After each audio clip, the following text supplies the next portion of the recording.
Oo nga. Ako yung may Kaya ako ka na, pwede namang umuli. Huwag ka mag-aateneo. Nakakahiya. Oo nga. Lumipad ka kasuti tapo. Paper ha. Kung ako doon, pasitra na lang para iba-iba. Dapat palagi ka naka-jersey para ayos lang mag-uwi. Gawa ka madaming gift. Gusto mo, bumili ka muna ng isang patay. Hindi mo pa only one. So nga, gamagin pati. Gawin pa rin yung talent ko. Pagkagupit ka na. Kaya nga, ang dami ko ng split end. Ay, gusto ni Ivory magpahigit ng dami. Kanya mag-ilusyon. Bayad ko. Ako nga pala magpapaipit sa'yo bukas, King. Okay, bye.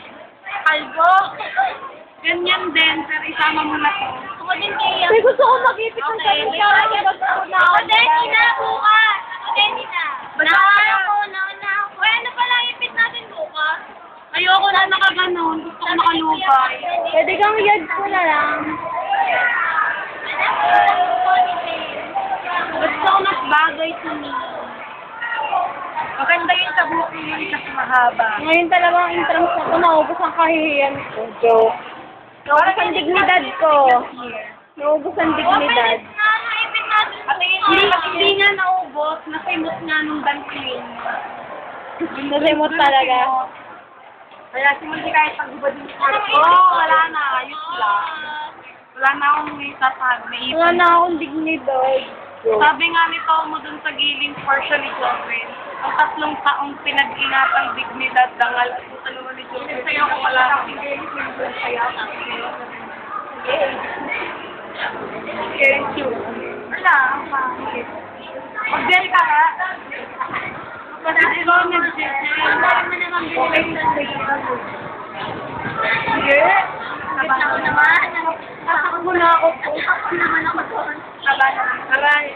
Sige nga, sa mga, magkinatago ka, maganda na. Maganda ka pa rin naman kayo. Nung nandun kami, sa ay nakadungo kami kasi nakadagos service.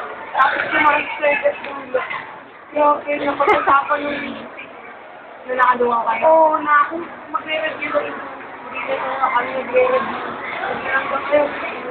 Huwag na kayo sumali. Pero meron na ako nang natin na naka-review ko. Pag kami ni Bagago, ginawa ko namin ng 40. Dapat sinabi niyo, ganun po kami mag-review eh. Pag Bawal ni Kaka.